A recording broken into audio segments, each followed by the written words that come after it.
All right. So, welcome everyone. So today we're very happy to have Gautam visiting us from Princeton. He did his PhD with Bald Wall, 2 hours north of here in Chicago. And I just learned that he will be moving to MIT Harvard sometime next year. Couple years, I think. In a couple of Yeah, years. All right. So he will be talking about generalized entropy is von Neumann algebra as a statement. Please. Well, it's von Neumann entropy, but thanks for the yeah. So anyway, thanks for the invitation. As Nima said, I did my PhD around here, and it's nice to be back in the Midwest. I wish the weather was a bit better than it currently is, but I still got a warm welcome. So right, so this is work I did with Jonah Kudler-Flamm, who I think has visited here before. But though probably not talked about this work, and Sam Leuthäuser, who's actually my office mate at Princeton. That's how I got even involved in this whole subject to begin with. This He gave a talk here. did he talk about this or no? Okay, good. So okay, it's not bad to hear it more than once maybe, but so this is all work that's largely based off of some recent work by Edward and collaborators. So I am going to just cite them up front because if I cite them at every place that they need to be cited, there's no room for my slides anywhere. So they're going to just cite up front and I'll refer to their work throughout. So the point of the talk is to explain the title. So I won't try to explain it now. Let's see how to advance. Okay, and so what we're going to be talking about is, quantum field theory and then later quantum gravity or perturbative quantum gravity. Okay. Yeah, yeah, sure. Thank you. Now you can't see the slide counter, so that's good. Right? Yeah, you hide the slide counter. Okay, so, or I think I can collapse it, right? It's, yeah. There we go. Okay, so we're going to be talking about quantum gravity in a region of space-time. That's the punchline of where we're going. And it's first useful to, understand why I need to give a whole talk on this to begin with. So in particular, if I'm doing quantum theory without gravity, so G Newton equals 0, well, the formulation of such a theory in any local region of space-time is well-defined. What do I mean by well-defined? Well, that's work that goes back to Weitman and Haag, and then later refined to curved spacetimes by Brunetti and Friedenhagen, and more recent work by Bob and collaborators. And what do I mean by that is the following. If you give me a region of spacetime, and there has to be some restrictions, it has to be a causal theory that I want to be defining in that region and so forth. But given some very mild restrictions on the quantum theory itself, if you give me a causally complete region of spacetime, I can define for you satisfactorily the quantum theory and all predictions of the quantum theory. So given some, for example, initial data. So this could be the region could be this room, over the duration of my talk. Okay, that's a causally complete, causal diamond associated to that, to the time interval of my talk is a causal diamond. The metric is close to flat, but with some curvature corrections from the Earth and so forth. And I can define the algebra of observables. So these are all the things that you would want to observe during my talk if you didn't want to pay attention to it. Like, any collider experiments that you want to be doing, that would be data you would specify at the beginning of my talk, and you would probably read it out at the end of my talk if you wanted to. Or, for example, if you're doing QED, the expected value of any electric fields coming from the fluorescent bulbs in this room could also be predicted given initial data somewhere in the beginning of my talk, okay? So this is all just to say that the point of the talk is not to explain this point in any detail. This is all just to assert that quantum field theory, local quantum field theory, perturbatively constructed to include interactions, can be utilized in any local region to compute to any order in perturbation theory local correlation function. This is very much in principle. In practice, it's a very complicated thing to do for a general curved spacetime region, but it can be done, or the theory has been formulated. Okay. So why why, this would be the end essentially of a talk on, a bad talk on quantum field theory, local quantum field theory. Okay, so yeah. You don't want, gravity is dynamical here or no? No. G Newton was 0. Oh, G Newton was 0. Okay. Okay, but so this is what we mean by local quantum field theory, and that's pioneered by Whiteman and Haag and further refined over the decades. Okay, but if we want to be thinking about quantum gravity, which ultimately is the point of this talk, or at least perturbative quantum gravity, well, how should these objects be defined when one introduces quantum gravitational fluctuation? So for example, the region R must be invariantly defined in some way. I just drew some diamond. Yeah. Why does it have to be finite? Sorry, say again? You said it's finite, but why was the problem with being infinite? Oh, there's no problem with being infinite. Actually, infinite regions are better in both of these bullet points because, for example, I can specify quantum field theory from going from scribe minus to scribe plus, or like path infinity to future. And in quantum gravity, this is an extremely good point. If you go to infinite regions, the boundaries of spacetimes are fixed regions of spacetime, right? So that means that the region R, meaning the whole, all of, an asymptotically flat spacetime, is an invariantly defined region. And so therefore, the scattering from literal past infinity to literal future infinity is well defined. Okay, but I want to look at local regions of the spacetime. And so you first just run into trouble of what the hell do you mean by R, right? So if I just draw some picture of some region in spacetime, and now I do a gravitational fluctuation, now the region will perturb. And if I didn't have in mind an invariant notion of what R meant, then I wouldn't be able to find the region in the perturbed spacetime. Okay. So how would you do that? Well, you could define the region. As I was just saying, you could define the region relative to some initial and final points in the spacetime, or in particular some observer. This could be, for example, my lifetime. So I was born here in 1993. Okay, and this is when I died. Okay, which is up here. So when I was born, maybe there were some fireworks to denote the occasion or something like that. That's the light cone that's emanating from that point.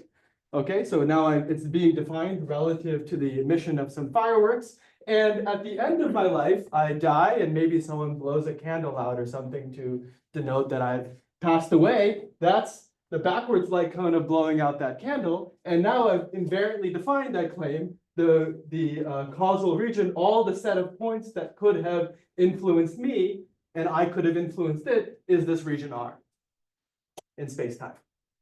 And that's what I've defined as my invariantly defined region. Okay. This is not different, Larry. This is I just gave a different variant characterization. I just said it's all the events in spacetime that could have causally influenced me, and I causally influence it. But your spacetime has some sort of a structure. That's right. That's right. I'm defining a metric. That's right. In the background. That's right. Okay. Not all that can influence you. You do have outside stuff that can come in. Yeah. So there's stuff that I can influence. So all the set of points this is the domain of dependence of a region is the set of points that could have influenced me, and I influence it. So that's the intersection of these, of what you were just describing. Okay. So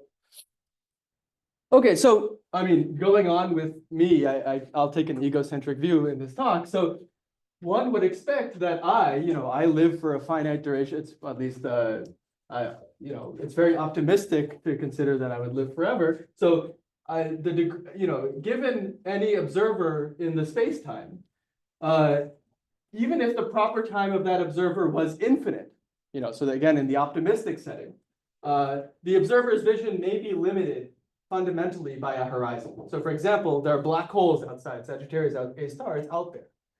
Even if I lived forever, there are regions of the space-time that I will never have access to, right? So this region R will never be equivalent to the entire space-time. Okay. And one would expect that the degree of ignorance that I have from the stuff that I cannot see should be quantified by an entropy of some kind. Okay. and on some appropriate algebra of observables in the region, the set of things that I could measure throughout the duration of my lifetime. Okay. So the point of this talk is to give precise meaning to the blue text. Yes, question about what you said earlier. So one of the things that we often do in quantum gravity to define a different variant region is we take a functional of the metric and the bulk fields and then we extremize it. That's one way of doing it. Yeah, You're that's one not way. doing that. You're just clicking there. No. You have some events and. Yeah, it's a much more general. So that extremization might work, for example, like you extremize the area and then you get some extremal surface in the bulk, right? But in general, you know, I may not have any exactly extremal surfaces around me, you know, but you don't need, you know, like you just, well, yeah. So the short answer to my question is that I'm not doing that. You don't need to do that to define 2 points on your Lorentzian manifold. Yeah. Gravity is classical. Yeah. In this slide, gravity is classical at the moment. Okay, so a example of this, the canonical example that I'll be taking in my talk is the example that I just gave. So this is this is Sagittarius A star. This is a black hole spacetime or a portion of a black hole spacetime, and the black hole has collapsed way in the past, right? Hundreds of millions of years ago for Sagittarius A star. And, you know, this is me in the exterior of Sagittarius A star giving my talk, okay? And this space-time is, as far as I can tell, a stationary space-time. Sagittarius A star collapsed hundreds of millions of years ago in the orders of seconds. The space-time in its exterior settled down to a stationary space-time. And this region of space-time is completely stationary. And in particular, even if you threw me into the interior of the black hole, I would also see generally a stationary space-time. So for all measurements of all observables that I want to be considering in the exterior of Sagittarius A star, it's extremely convenient, you know, this is the killing vector. This C is a killing vector associated to the stationary horizon. So there's the fact that the space-time is stationary. You can propagate that space-time backwards as a stationary space-time to the far past. And instead of now getting the star and the collapse and things like that, all the measurements of the observables that I consider will be well replicated by extending the space-time in this way. This is just the justification of the normal thing you normally do. You would have just drawn this picture to begin with, and I'm just justifying it by a series of words. Okay, is everyone happy with that? Yeah, go ahead. There was some Hoffman on local probes out at late times. That would tell you that the past is not this. You mean like non-local? Yeah. So it depends on late times. Is late times scaling in G Newton? Right, exactly. Or are they not? So this whole picture, even all the way up here, is only going to be valid in the G Newton goes to 0 limit. Everything I'll say in this talk also is fluctuations around G Newton goes to 0. So times that are 1 over G, or scale is G Newton, will not be evident. So like, for example, the black hole, the evaporation of the black hole also will not be seen in this picture, right? That's not even perturbative. No. Yeah, that's right. I'm just trying to give a space-time that's good for predictions outside of Sagittarius A star now. Yeah. That's curious. Why will the evaporation of the black hole not be visible? Yeah. So the evaporation of the black hole takes, order, 1 over G Newton timescales, right? G Newton being a very small number. And in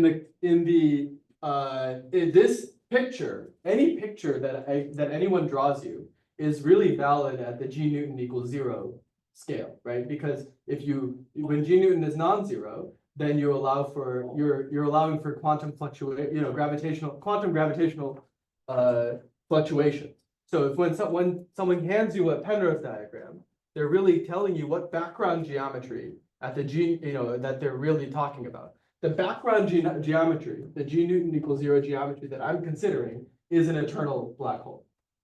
Okay. So, and I'm ignoring, and any deviations from this picture will occur on scales that go to infinity as G Newton goes to 0. So in particular, the evaporation of the black hole goes to infinity as G Newton goes to 0. Okay, everyone clear on that? Okay, so let's keep unpacking this picture. And in particular, you can ask, where's the observer in this picture? Well, just as you were saying, the observer, in this case, we have a nice asymptotic boundary. So if I'm very, very far away from Sagittarius A star, I might as well be living all the way out here, right? And if I'm living all the way out here, the fact that even if I live, even if you live all the way out here, my vision is fun. Even if I live forever, my vision is fundamentally limited by this horizon. Okay, that's connecting to the previous slide. Okay. So the space-time settles down rapidly outside of Sagittarius A star to a stationary space-time. Any quantum state in the exterior of the black hole will also settle down to a stationary state, omega. That's what it'll be denoted by omega on some algebra of observables. Any quantum fields I have in the exterior. We'll unpack that statement in a second, which is necessarily mixed. This quantum state omega is necessarily mixed in the exterior of the black hole due to UV correlations across the horizon. Okay, so what do I mean by that? Well, let's take as a prototypical example, which I will take for the rest of this talk, a massless scalar field. Okay, so I claim the quantum state, if there was such a massive scalar field around while the black hole is collapsing, would very rapidly settle down to a stationary quantum state. And the correlation functions of this state, well, in the vacuum, but really in any state, as I zoom into the horizon, as I take these points closer to the horizon, diverges like 1 over the geodesic distance between the points, between them, x and x prime. Okay, what that really means is that this observable, phi of x prime, is strongly correlated with an observable in the exterior, in the black hole exterior. Okay. So strongly correlated that correlation goes to infinity as the points come together. Okay. So therefore, if I restrict omega to this region here, to the exterior of to this exterior region R, this omega, it's a pure state if I take the entire space-time, but it's going to be a mixed state when I restrict it to the region R because it's correlated with stuff on the other side of the horizon. Okay. Is 2 + 1 going to be important for you to mention? Is the power of that signal important? No. Yeah, not in anything I'm saying right now, and probably not in anything in the talk. This is just an example. So let me back up for a second because I mentioned this this algebra of observables, and I mentioned the scalar phi. Well, phi of x is not really an element of this algebra of observables. Well, you can't square it. An algebra element better be squarable. Okay, first of all, and indeed, if I try to square this thing in the usual sense, look at phi squared, well, that's going to diverge, like this power law in 1 over the geodesic distance between them. Okay, so the algebra is really generated by these smeared fields phi. If you average phi in space and time, just a little bit, then you do get a well-defined observable. You get something that can be squared. I normally would even omit this point in the talk, but it's actually a nice interlude to something that's very important for the rest of the talk, which is that this smearing to get a space-time, a well-defined observable is overkill in some degree. Okay, in the sense that if you just wanted to ask, what is the minimal smearing of this observable to get a well-defined observable, I don't need to average it in space and time. It's actually sufficient to average this observable just in time alone. Okay, and then this object I claim I can square. Yeah.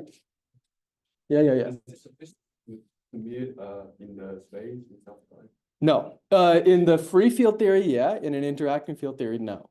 So but in the time, it will always work. This was proved in flat space time by Borchers in '64, and then recently by Edward and Strohmeyer a couple years ago.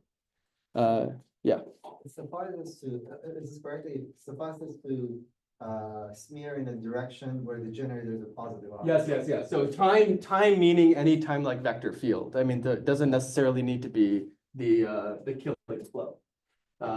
If you smear in any time like vector field, it kind of UV regulates this observable enough. Okay. Right. The reason why this wasn't bad, this was bad, is because of the UV divergences of this object. This isn't, time smearing is enough to UV regulate the observable. Okay. Everyone happy with the first couple bullet points? Okay. Let's go back to the quantum state now. Well, the state was mixed necessarily. That's what we just discussed in the last couple of bullet points outside the black hole. It is famously also thermal at late times at future infinity. So that's what Hawking showed. Hawking showed that this quantum state, the state that we get when all the fields settle down in the exterior of a collapsed black hole, a collapsed star that forms a black hole, the state that we get at asymptotically late times at Scribe plus is thermal at infinity. Okay, so omega is not only stationary, but it is also thermal at asymptotically late times. Okay.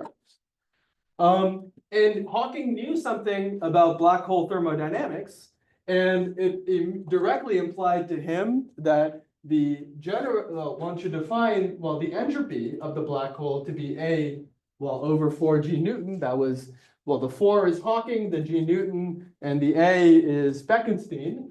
And this then suggested that Bekenstein's further arguments were also valid in the sense that one should define the total entropy of, all of the stuff, the black hole plus all of the stuff in its exterior to be the area, the black hole entropy plus the von Neumann entropy of all the matter, for example, the scalar field in the exterior of the black hole.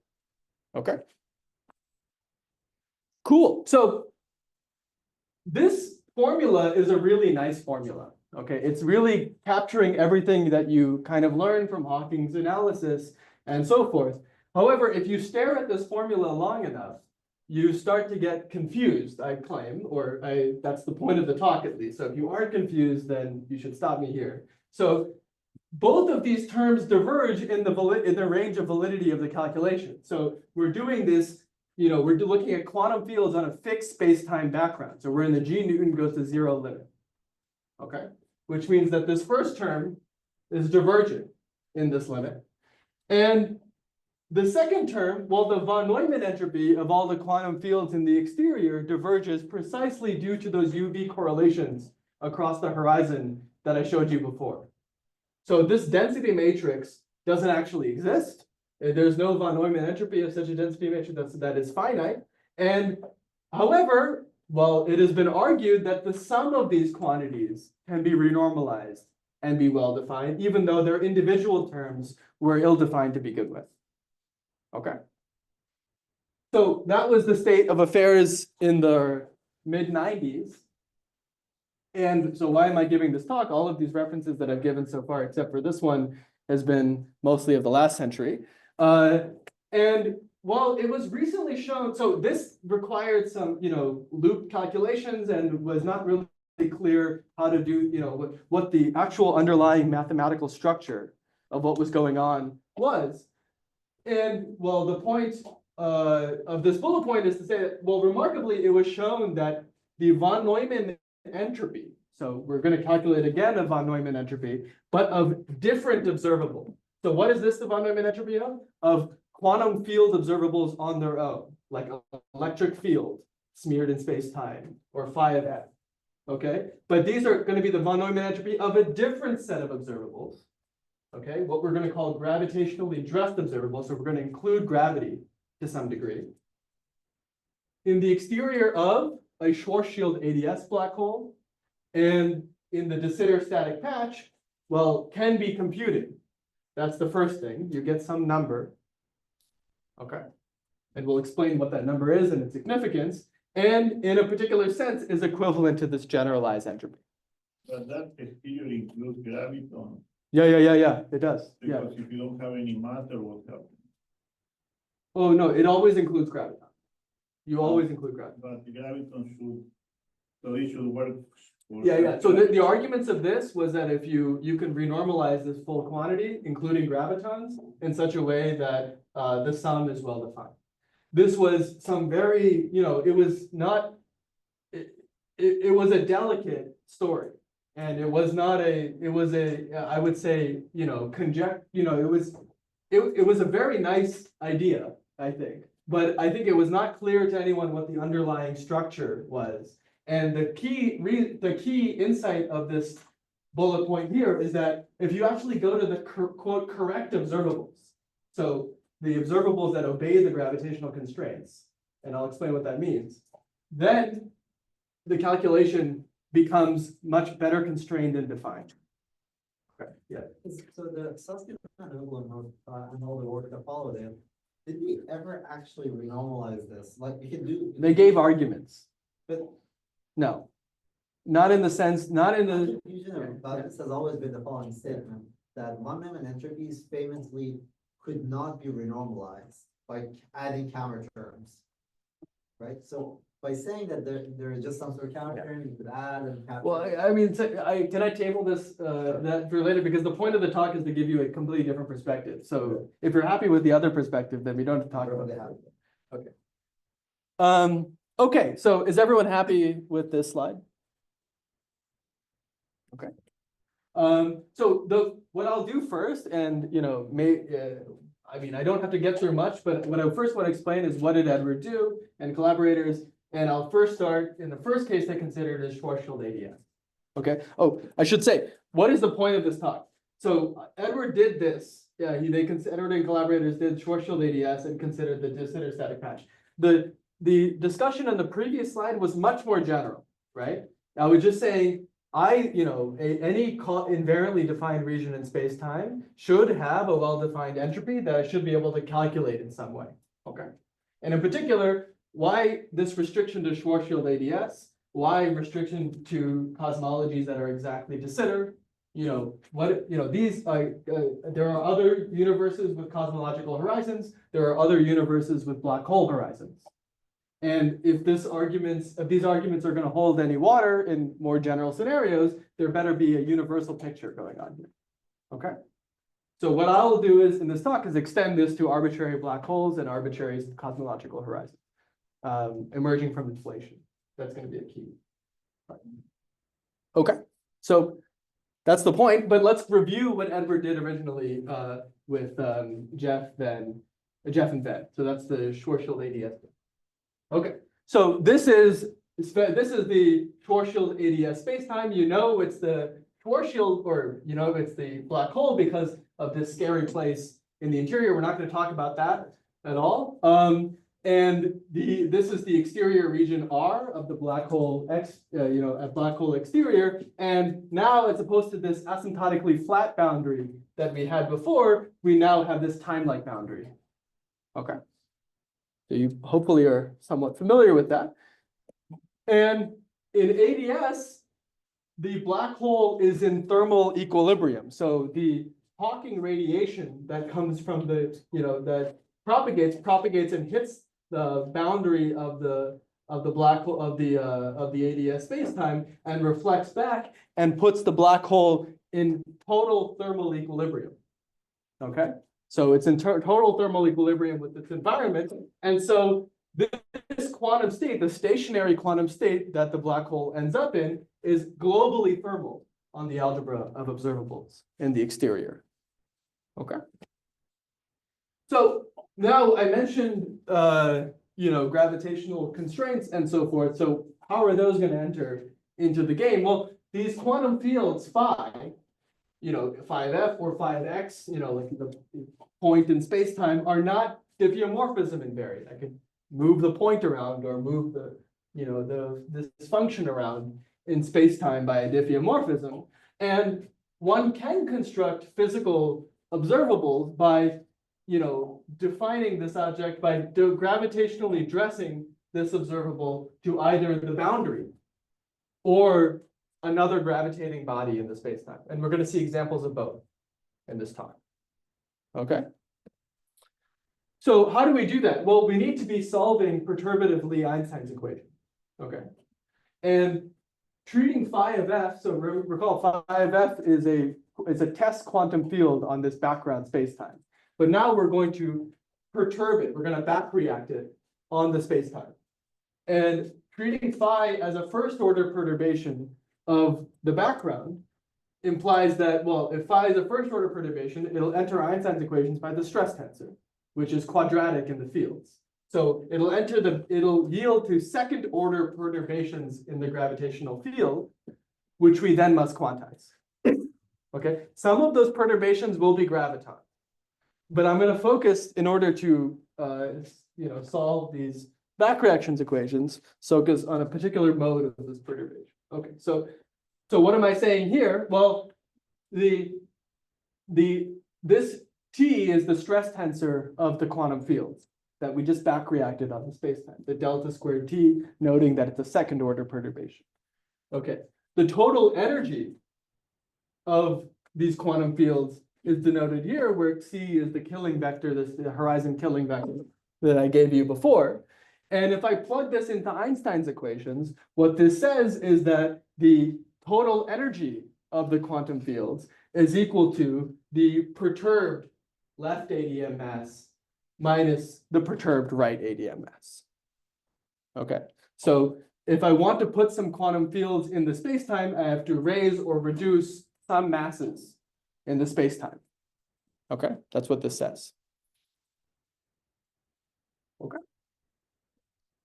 So what do these guys do? Well, these perturbed masses, these ADM masses, generate asymptotic time translations of the left and right boundaries. So that's what's being denoted here. And these are fluctuations in the ADM. These are perturbed ADM masses. So these are perturbed ADM masses, meaning that they can go up and down, right? There's a background quantity, there's a background ADM mass of the black hole, but this is the perturbed ADM mass by the quantum fields, and they can go up and down.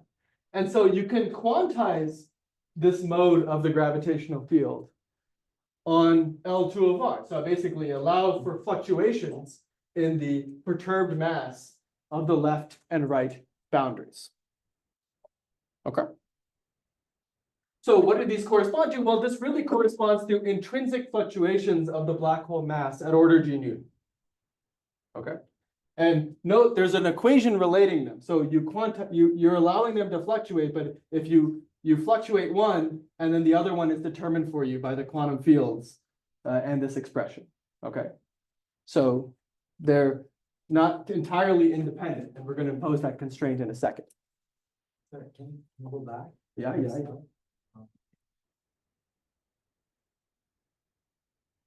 So M left and MR are defined to as objects still field in the boundary, left boundary and right boundary. Yeah. These are components of the metric at infinity. I mean, these are, well, Weil tensor components, actually.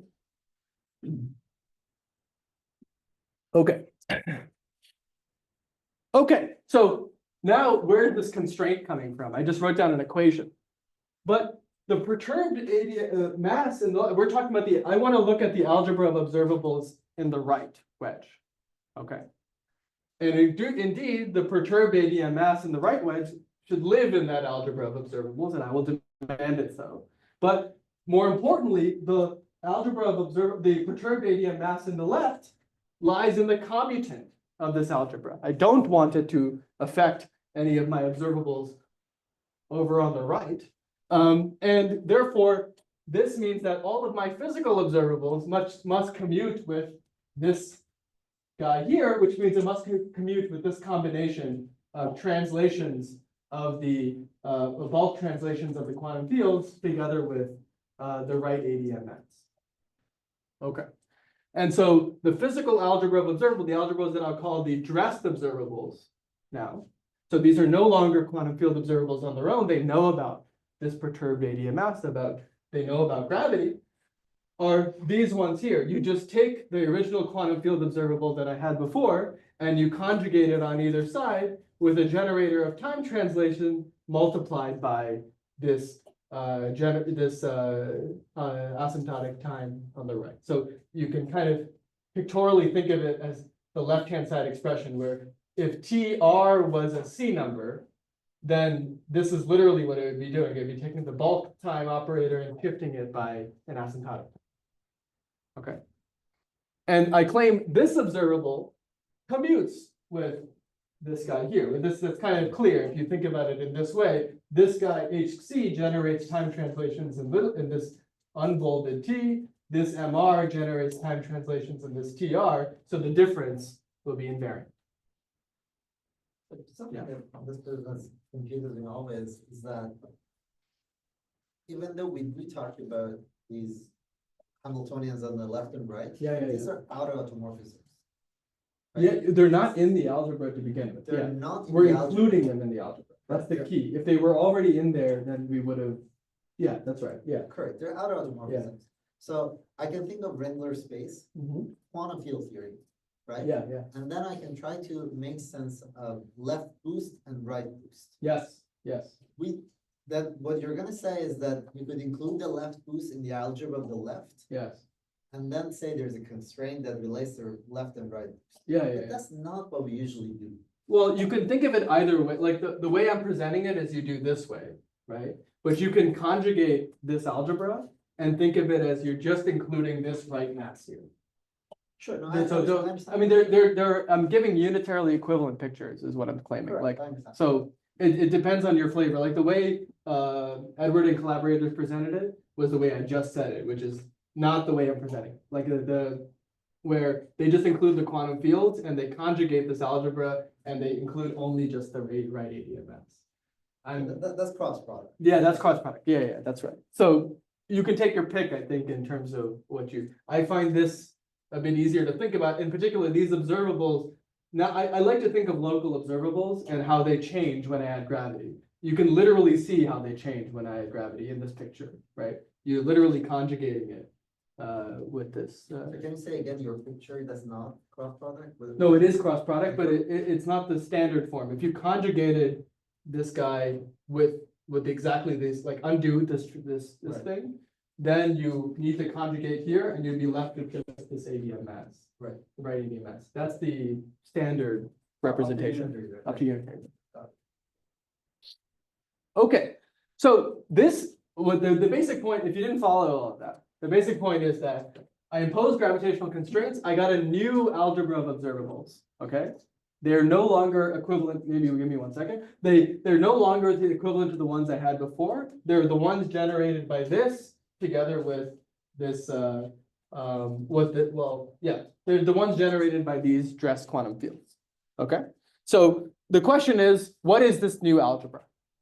Okay, and how does this help us in any way? Go ahead. Looks like the gravitational interactions are causing some sort of time translation, or what the last definition of the field looks something similar to that. Yes, that's right. Yes, I mean, well, the gravitational interactions knows about the generator of time translation, this HC, right? So what I'm constructing for you here is an observable that commutes with this thing. So it needs to know about the HC and it needs to know about the generator of asymptotic. Did that answer your question? Yeah. Yes, go ahead.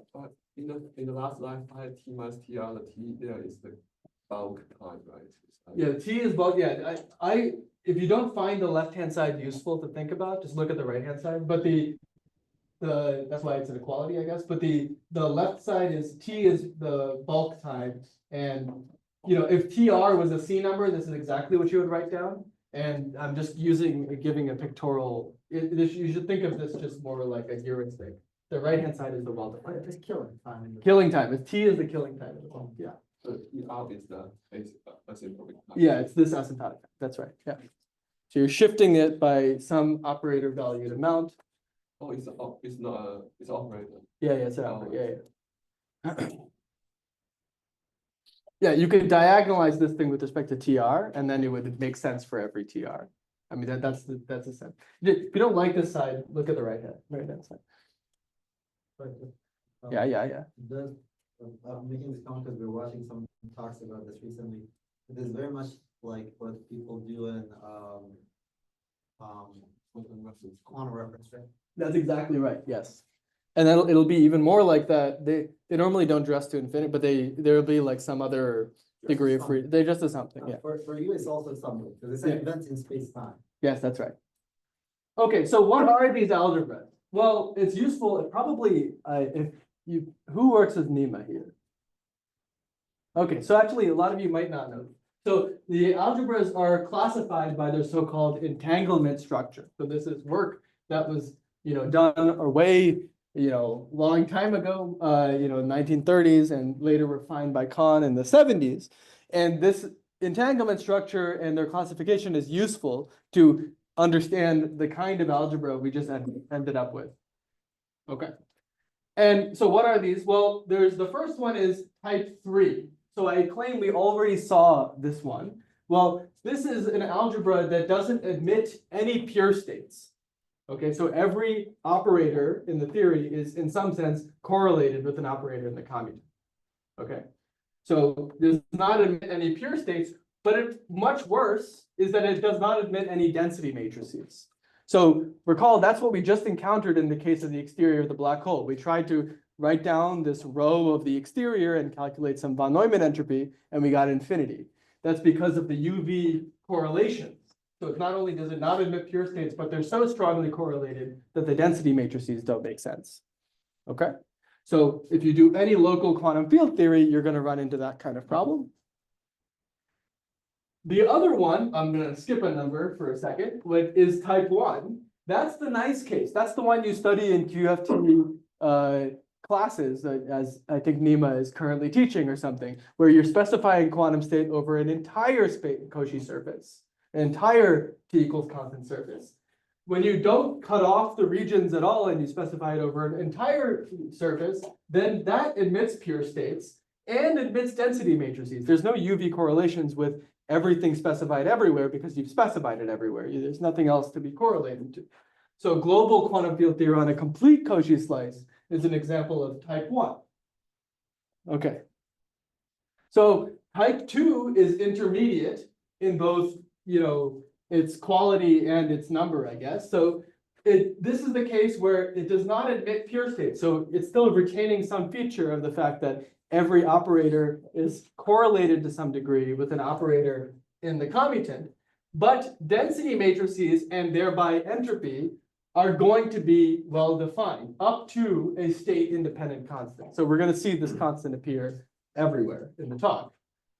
And if there exists a maximum entropy state, the algebra is called type 2-1. I didn't make up this nomenclature, so don't sue me. So, and if there doesn't exist a maximum entropy state, it's called type 2 infinity. Okay. Is everyone okay with this classification? So this theorem by Takasaki is extremely useful. This is not, if Takasaki is in the audience, he should not look at this theorem. It's not for him, it's for you. I restated it in a way that's more analogous to, or more clear to the people that are physicists. So if you have a vacuum state, if you have any state really, but let's particularly omega, if omega in the region that I'm considering R is thermal, okay, with respect to the flow that I've been looking at this entire time, then the algebra of the dressed observables, so with respect to the time translations of whatever flow, the algebra of the dressed observables that I'm dressing with respect to those translations is therefore type 2. So in particular, the algebra we just constructed, I claim, is a type 2 algebra. Okay, which means it doesn't have, well, that means that pure density matrices and entropy are now well defined up to the state independent constant. So Yeah. This theorem means modular cross product with modular flow type 3-1. Yeah, that's right. That's right. But I didn't have to say those words in this particular case. I just said is thermal, right? So and C is a geometric flow. Is that 3-1 going to be important for you, or type 3? No. So it holds a type 3, but I think type 3 is going to be enough. Every case I'll consider is type 3-1. Don't forget about the subclassification if the people have not heard of that. Okay, so if entropy and density matrices are well defined, then what are they? Right? Let's compute one. Well, so let's consider a state psi. Well, what is this state? It's a state on the quantum fields. That's what this is. But now I have this extra degree of freedom, this extra gravitating mode, which is the perturbed ADM mass. So this is the wave function on the ADM mass. Okay. And so I completely specify for you a state now. I told you the quantum field state and the wave function on the ADM mass. And in some sense, why are things better at all? Well, what you can look at, well, what is this doing? If you look at correlation functions in this psi hat, what you end up doing is correlation functions of these observables. The wave function on the ADM mass, or if you Fourier transform, it's a wave function in this TR variable. This wave function in the TR variable averages the quantum field in time. Okay, so the correlation functions of these new dressed observables are smoother than the correlation functions of their quantum field theory counterparts. Okay, and they're smoother by exactly the amount that we've read this f of tr is varying. So if f of tr is sharply peaked at a particular time, then we'll recover ordinary quantum field theory divergences to the extent that it's sharply peaked. If f of t is not sharply peaked in time, then we're averaging it away. So a semi-classical state would be the one where the quantum fields look very close to the quantum field theory that we normally would have considered, with where f of tr is sharply peaked in time. Okay. And in such a state, well, then you would expect that the von Neumann entropy of these so-called semi-classical states, where we don't have these wild fluctuations in time, the von Neumann entropy is particularly the generalized entropy up to a fluctuation term. This is a fluctuation term coming from the entropy of the extra wave function we added, and this arbitrary constant. Okay. This is just the computation. We just followed our nose, right? And this algebra is type 2 infinity because the ADM mass is unbounded from above. We can always add more entropy by increasing the ADM mass. Yeah. Can you say a little bit more about this T operator? So Yeah. So you should, it's an operator on L2 of R. So everywhere it appears, just diagonalize in T, in TR. no, but I understand. But semi-classical gravity doesn't have such an operator. It's an operator you're adding by hand. Well, semi-classical gravity, the semi-classical gravity has the perturbed ADM mass. Correct. Yeah. But famously in quantum mechanics, there is no dual operator dual to Hamiltonian. Right? Well, there's no Conjugate. well, no.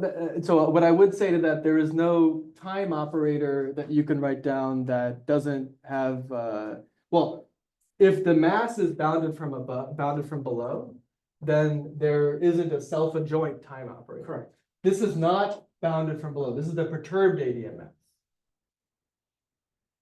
The perturbed ADM mass can go arbitrarily negative and positive. There's a G Newton multiplying this. But what? L2 R and not. Yeah. So we'll get to your comment in a second when we add an observer in. Observers come with clocks, and those energies are bounded from below. So yeah. Okay. Everyone happy with slide 3? Okay, so I've done what I've set out to do. I calculated the generalized entropy. How much time do I have? How much time do you need? I'll probably explain the black hole case and leave the cosmology to 20 discussion. minutes good? What? 20 minutes is perfect. Yeah, that's fine. Okay, so now let's turn to the case of de Sitter. So I haven't said anything I've done yet, but when I'm explaining things in such a way that it'll be clear what I did.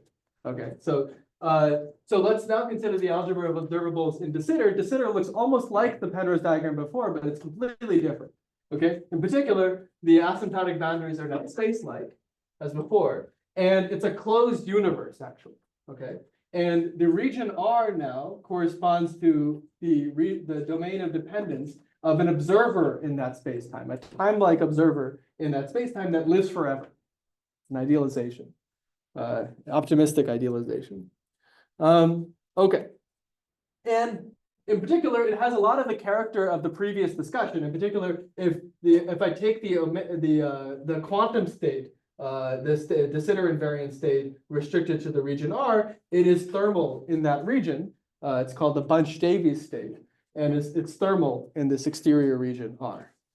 Okay, you get one problem, which is that this energy of the quantum fields in de Sitter is going to be equal to the difference of charges on the boundaries of de Sitter. But in a universe without a boundary, that's just zero. Okay.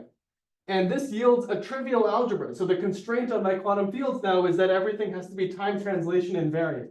And there's no other charges around to soak up, or dress to.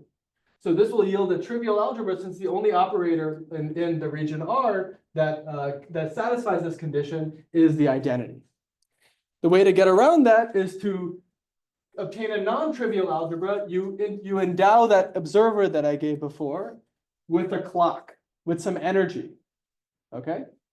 You endow this observer with some energy, epsilon, with this energy of this clock, and a conjugate time tau. We'll get to Nima's comment in a second about the spectrum of the energy, but at the moment, I'm going to let the energy be unbounded in both directions. We'll project on the positive energies at the end. Okay, good. So now the constraint becomes this, that the Hamiltonian, the total generator of time translations plus the energy of the clock, well, that's now equal to zero. And that's our constraint now. And now you all are experts. If I'm trying to say that this commutes with all of my observables in the algebra, you can now probably guess what the form of the quantum fields that will satisfy that will look like. Now we're just all replaced, instead of TR in the previous expression, I've replaced it with the observer tau. Okay. And it's physically reasonable, because I just put this observer in by hand, to impose that the observer's energy be bounded from below, which means that one would need to now take this algebra generated by these observables and project onto positive energies. Okay. Right, so by that, what you formally mean is that you take the algebra, you build a representation from it, then in that representation, Project onto positive. the spectrum for Hamilton. Yeah, that's right. Zero was not necessary. Like, for example, for a physical observable, you'd probably want to bound it by like negative its rest mass or something. But like, the actual number here is not important. It's however many resources you want to give the observer.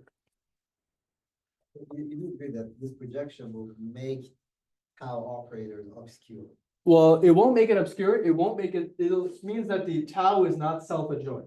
It can still be exponentiated. Okay.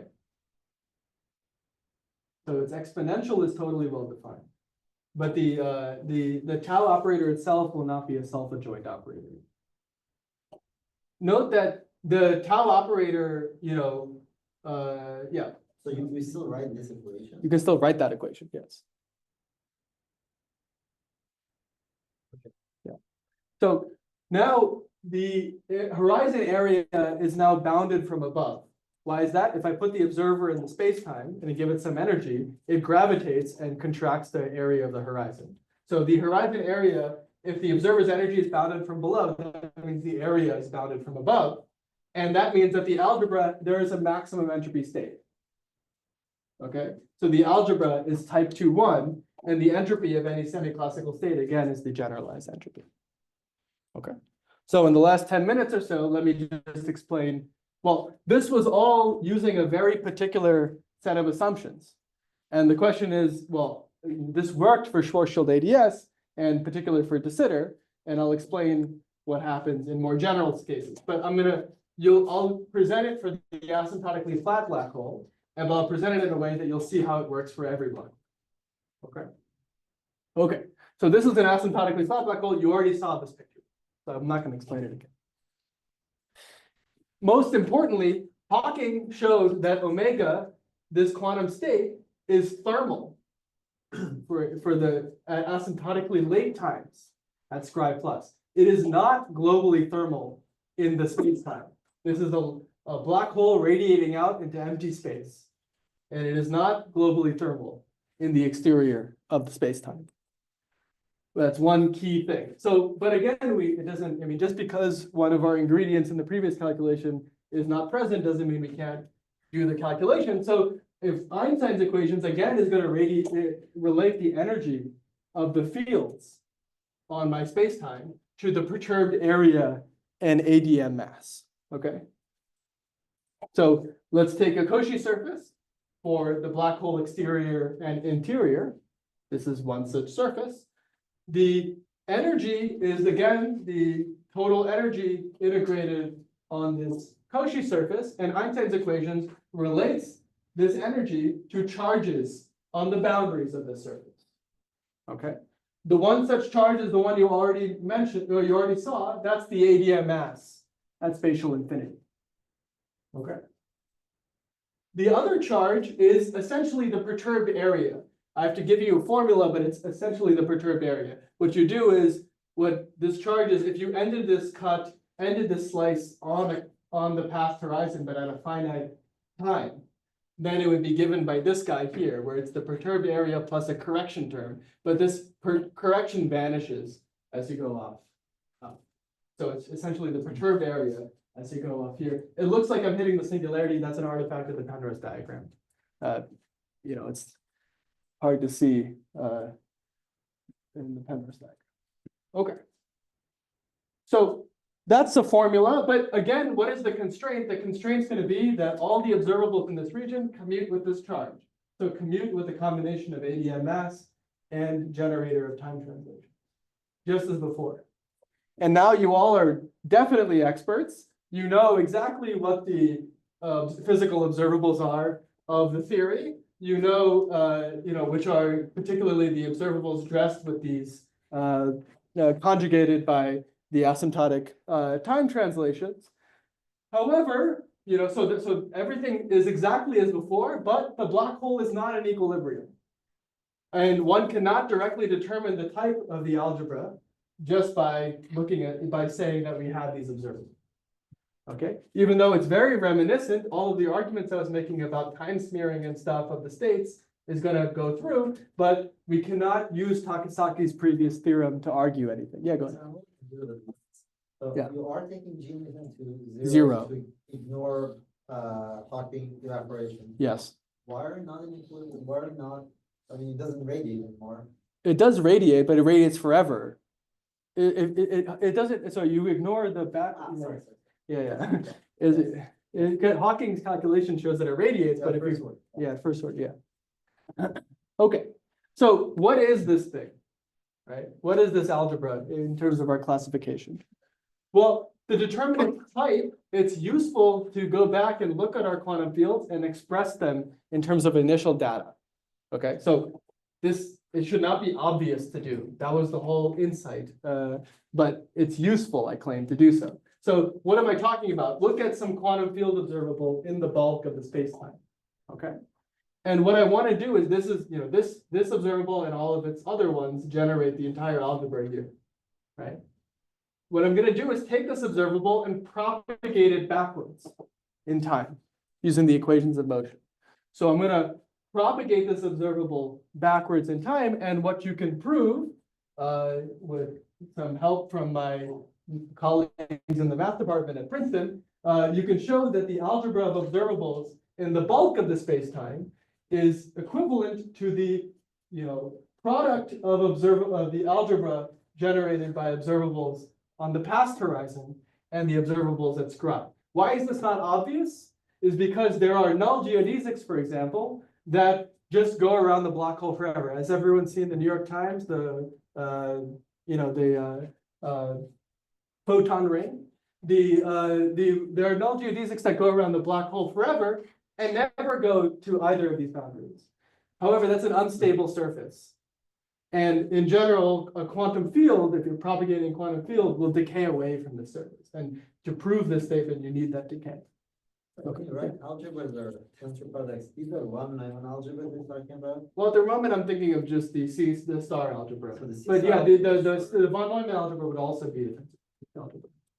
So are there correlations between, There are quantum states that, no, so there are quantum states that can be correlated between them, right? There, but the von Neumann algebras are tensor products. So, is that clear? do you know that you could take split states? Yes, you can easily, in particular, the vacuum is one such example. Well, vacuum splits. I see. Vacuum splits. Okay. Okay, and here is the splitting. So, Because I minus is not in there. Oh, I see. Yeah, of course. but if you had a massive quantum field, it still splits. Yes, Wow. it comes from, yeah, so it's a totally non-trivial state. Very Yeah. Okay, so in particular, the vacuum, the one that Hawking got, restricted backwards, is of this form, which it's the tensor product of, well, the vacuum at infinity. So this is infinity, right? So it has a natural vacuum. Tensor product with the quantum state here. What is that quantum state? Well, it's exactly thermal on this boundary with respect to killing translation here. Exactly thermal, not just approximately so or just up here, but exactly thermal when restricted back here. Okay. And indeed it must be. It's this thermal quanta that when you propagate forwards and do the backscattering is what ends up being the thermal radiation that Hawking got. So it's this stuff here that's the key for Hawking's analysis.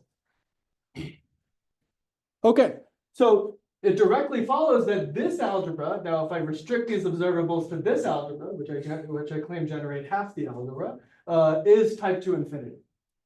Okay, and the algebra of dressed observables, well, the algebra of the undressed observables at infinity is type 1. Why is that? Because it admits a pure state already. There's the vacuum here is pure. This is just the Minkowski vacuum out here. It's correlated with nothing on its own. So the algebra of observables at infinity is already type 1. And after dressing doesn't change that fact. Sorry, I'm a little bit confused. Yeah. You're writing there the tensor product between you're talking about tensor product between type 1 and type 2 infinity. Yeah. What purifies it? So if in the GNS space, what's the purification of it to infinity? The other, yeah, so I'm restricting the observables to be And here, the purification is Yeah. H01. over there. It's yeah, so this is type 1 because it's correlated. There are states on here that are correlated with nothing else. This is type 3 initially because all of the states are correlated with stuff in the interior of the black hole. But after dressing, this turns it into type 2, and this keeps it type 1 because entropy was defined to begin with already at infinity, and further dressing doesn't change that fact.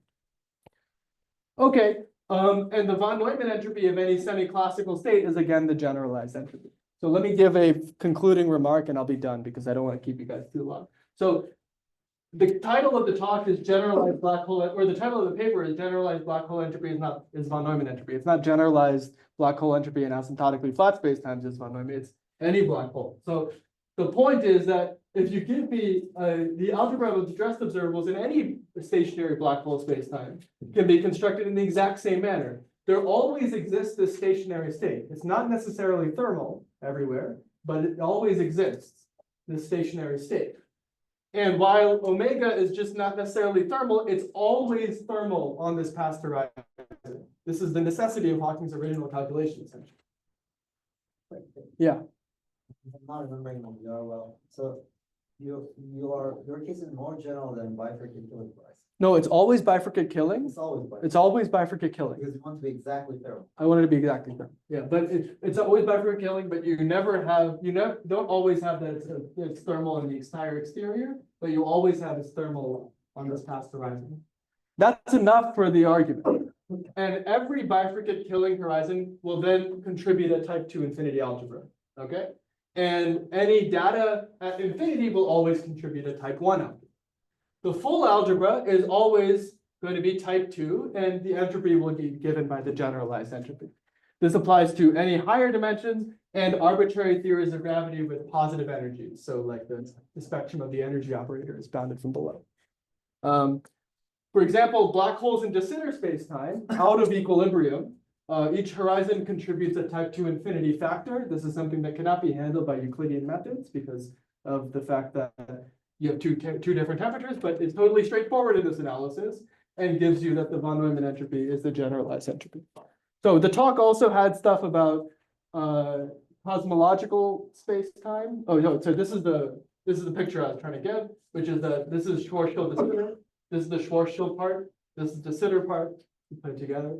You have different temperatures coming from both, but see, but the quantum state, when you propagate it backwards, it factorizes into quantum states on each one with different temperatures.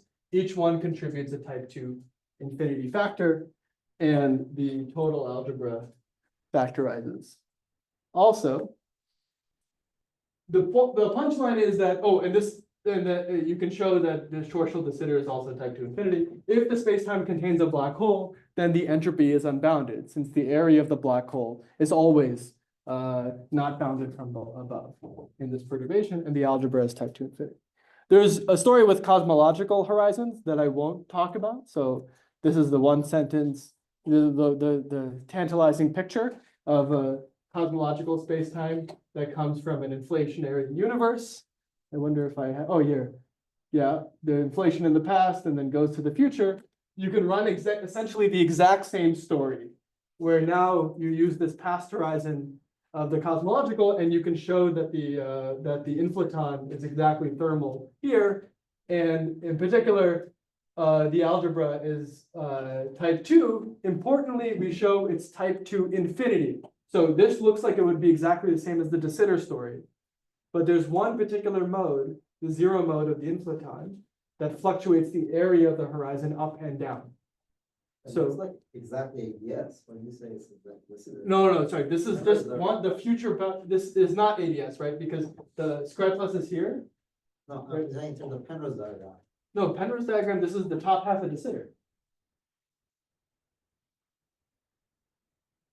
Sure, but yeah. But the key point is that the inflaton is what changes the story dramatically and gives you type 2 infinity. I should also reference a paper by Jeff and Chang Han that also analyzed this in the case of eternal de Sitter. Sorry, internal inflation. We analyzed only inflation in the past and then arbitrary in the future. Let me conclude. Okay, so the additional constraints arising from any isometries which preserve the region that I'm considering do not change the type of the algebra. There are other symmetries that are non-isometries that preserve the region. That is what I'm currently working with Mark Klinger on to show. That's not a finite dimensional group, that's an infinite dimensional group, but similarly, you can show that that doesn't change the type at all. The von Neumann entropy of any algebra of any physical gravitationally dressed observables in the exterior of a black hole or cosmological spacetimes arising from inflation is the generalized entropy. The key, let me say one word and then I'll be done. If an observer's vision is limited by a horizon, then her degree of ignorance of the universe is quantified by an entropy. That's what we're calculating in this entire talk. Without gravity, the algebra is type 3, and this entropy that you would assign to the observer is infinite, undefined. Including gravity, it appears that this algebra the entropy is much better defined than the algebra. It's type 2.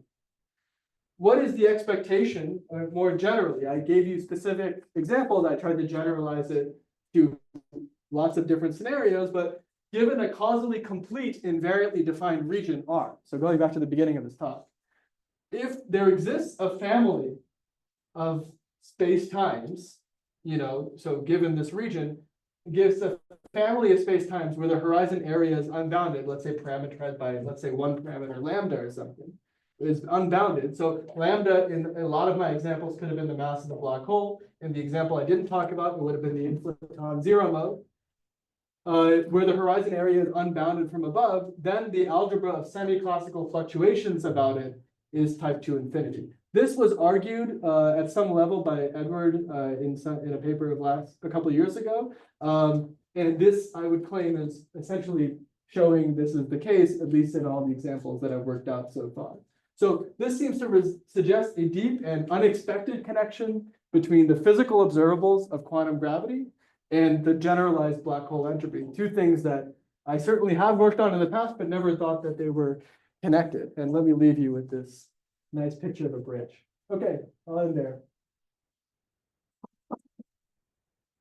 Are there any questions? By the way, this is a bridge in your state, Yeah. in India. Does anyone recognize this bridge? Okay, it's apparently Lincoln Cross. Okay, go ahead, yes? In the old days, there was some hope that this entropy of the fields Yeah. was all you had, and you didn't have to put the area, so that would be an explanation of black hole entropy, but Yeah. I guess this says that it's not. Well, yeah, so I would say it's a refinement of that statement, right? So, yeah, so I think what you're referring to is like this thermal atmosphere. Yeah. Where like Sorkin and Tuft, so I think one of the first papers was Sorkin, and maybe there was others afterwards that, which, yeah, so if you calculate just the quantum field in the exterior of the black hole and calculate their entropy, the entropy diverges, but the power of the divergence is the area.